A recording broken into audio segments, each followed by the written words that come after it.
नमस्कार। चोपड़ा परिवार के इतिहास के इस तीसरे एपिसोड में आप सबका स्वागत है। मैं प्रदीप चोपड़ा आज आपको चोपड़ा परिवार के इतिहास के सबसे इम्पोर्टेंट अध्याय के बारे में बताऊंगा। सन 1880-88 तक हिंदुस्तान के कई इलाकों में इंडियन रेलवेज की कनेक्टिविटी हो गई।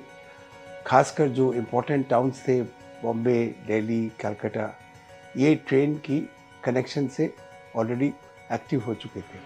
ट्रेन कनेक्शन होने के बाद ट्रैवल करना राजस्थान से कलकत्ते के लिए बहुत सुगम हो गया। तो 1880 के करीब मैसिव मारवाड़ी माइग्रेशन होने लगा राजस्थान से कलकत्ते की ओर और दूसरे मेट्रोपॉलिटन सिटी की तरफ। बहुत सारे मारवाड़ी मद्रास भी गए, बहुत सारे बम्बई गए, बहुत सारे अहमदाबाद गए, लेकिन सबसे ज़्यादा इम्पोर्टेंट शहर था कलकत्ता।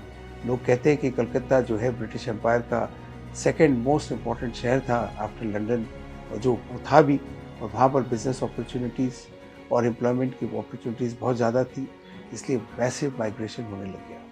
तो सन 1886 में जब भैरोदान चोपड़ा की उम्र सिर्फ 9 बरस की थी, वो अपने गांव के एक सज्जन जो कलकत्ता आते जाते रहते थे उनके साथ पैदल गंगा शहर से दिल्ली आए और दिल्ली से कलकत्ता आए। कलकत्ता आके उन्होंने बड़ी चेष्टा की, लेकिन कलकत्ते में उनको कोई काम नहीं मिला। फिर कलकत्ते से वो बोट में बैठ के सिराजगंज गए। तो सिराजगंज में उस टाइम कोई रास्ता नहीं था और बांग्लादेश में था, लेकिन सिराजगंज का जूट सबसे महंगा और सबसे बेशकीमती और सबसे अच्छी क्वालिटी का होता था। और सिराजगंज एक ऐसी जगह है जहाँ पर सबसे पहली मैकेनाइज्ड जूट मिल लगी। जब पहुँचे वहाँ पे भैरोदान जी चोपड़ा, तो उन्होंने सबसे पहले एक सरदार शहर की फर्म टीकमचंद मुकुमचंद के यहाँ नौकरी की और 10 साल तक वहाँ पर वो नौकरी करते रहे। लेकिन उनका तो भविष्य बहुत अच्छा था और 10 साल बाद उनके पास एक ऑफ़र आया कि हरि सिंह निहाल सिंह फर्म उस टाइम में डालचंद सिंघी की फर्म थी, जो मुर्शिदाबाद के थे और बहुत पैसे वाले थे, और वो ओरिजिनली राजस्थान से थे और बस गए थे 400 साल पहले मुर्शिदाबाद में। उनकी कम्युनिटी को लोग शहरवाली करके बुलाते हैं। तो उनकी फर्म 70 बरस पुरानी थी उस टाइम पर। सबसे पुरानी, जिस फर्म की सबसे अच्छी रेपुटेशन थी, उस फर्म में उनको नौकरी के चांस मिला। तो उन्होंने ये सरदार शहर की फर्म छोड़ के हरि सिंह निहाल सिंह ज्वाइन किया और हरि सिंह निहाल सिंह ज्वाइन करते ही 3-4 साल के अंदर ही डालचंद जी को महसूस हुआ कि ये लड़का बहुत उद्यमी है, बहुत हार्ड वर्किंग है, तो इसको हम लोग कलकत्ते की हेड ऑफिस में बुलाएंगे। तो 1902 में उनको कलकत्ता ले आए और कलकत्ते में काफ़ी इम्पोर्टेंट वर्क उनको दिया। उसके बाद एक ऐसी घटना घटी जिसने भैरोदान जी चोपड़ा और चोपड़ा परिवार के पूरे भविष्य को ही पलट दिया। ये समय था फर्स्ट वर्ल्ड वॉर के पहले का। उसके पहले से ही विश्व में युद्ध के बादल मंडराने लग गए थे और सारी चीज़ों के दाम आसमान छूने लग गए थे।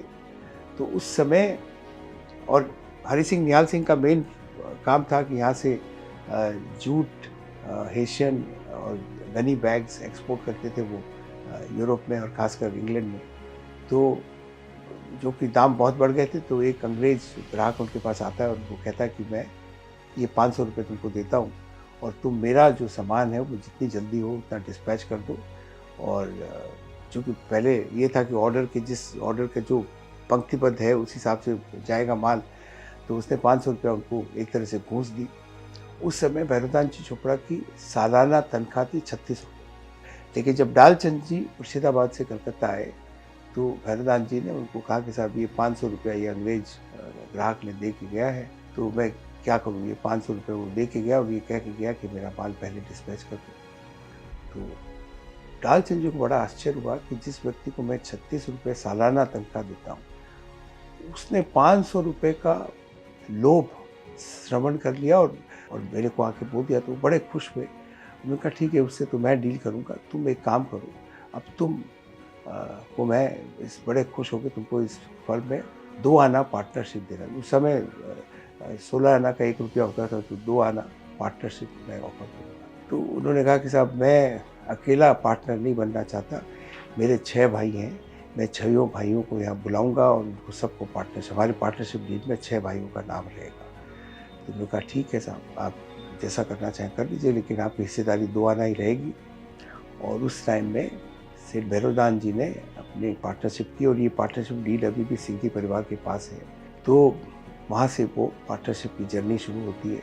Second world war, first world war में बहुत जूट की ज़रूरत पड़ी वॉर एफर्ट्स में, और जूट के दाम अनाप शनाप हो गए, और बहुत पैसा जूट के हर व्यापारी ने उस समय कमाया।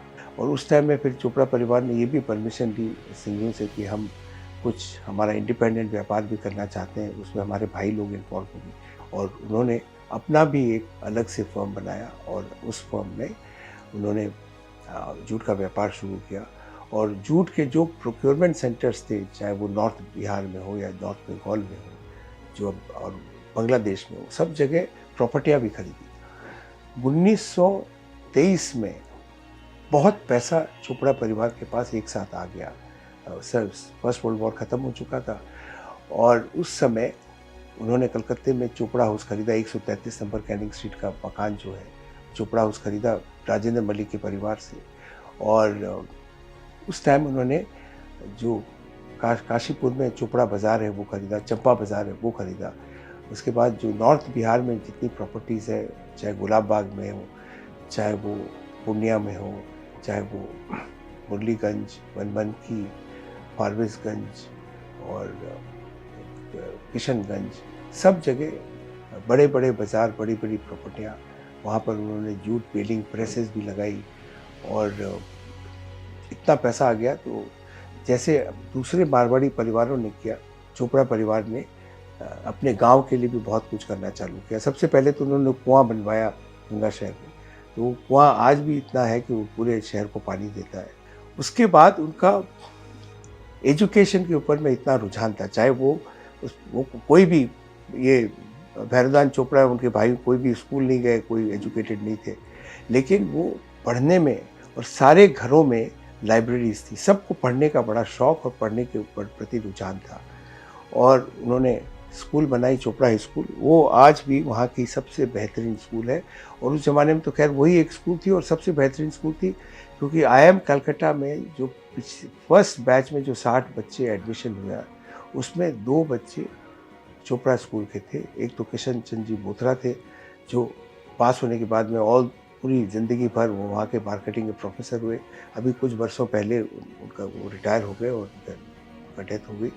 इसके अलावा टीटी के जो अभी ओनर हैं वो भी चोपड़ा स्कूल से पढ़े हुए, और इसके अलावा बहुत IITians, बहुत बिट्स पिलानी में पढ़ने वाले बहुत सारे IAS ऑफिसर, सब आज जैसे मेघवाल जी हैं जो अभी BJP में बड़े इंपॉर्टेंट मिनिस्टर हैं, वो भी पढ़े हुए वहाँ से, और बहुत सारे लोग पढ़े हुए चोपड़ा स्कूल से।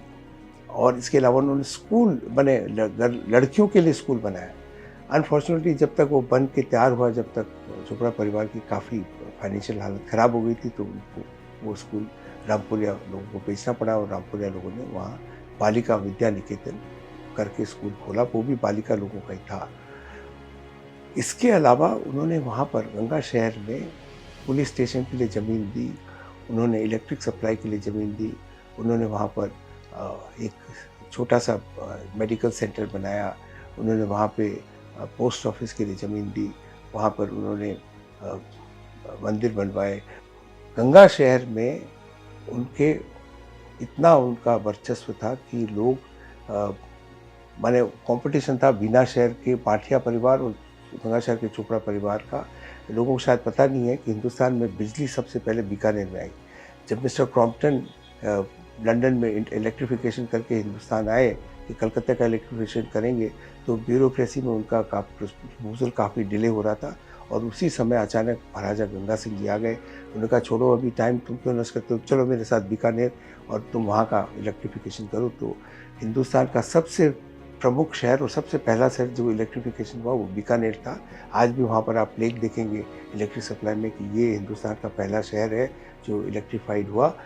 उसके बाद कंपटीशन था कि गंगा शहर में पहले बिजली आएगी कि बीनारसी में बिजली आएगी, और ये दोनों सेठ लड़ रहे थे।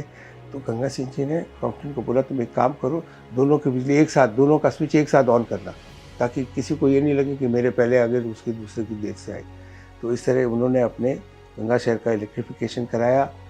इसके अलावा बहुत सारे काम उन्होंने गंगा शहर में किए, और गंगा शहर उस टाइम का एक प्रीमियर शहर बन गया, मतलब मॉडल टाउन बन गया था चोपड़ा परिवार के। चोपड़ा परिवार के इस वर्चस्व का और विस्तार से वर्णन मैं आपको नेक्स्ट एपिसोड में बताऊंगा। अभी तो मैंने आपको गंगा शहर के बारे में बताया, अब मैं आपको कलकत्ते में जो उन्होंने किया और कलकत्ते में जिस तरह से व्यापार उनका फैला, और उन्होंने जो ओसवाल समाज से नेटवर्किंग की शादी ब्याह के द्वारा और बिज़नेस के द्वारा, उसके बारे में और बहुत सारी इंटरेस्टिंग बातें आपको मैं नेक्स्ट एपिसोड में बताऊंगा। आप नेक्स्ट एपिसोड का इंतज़ार करें, उसको मिस मत करिएगा।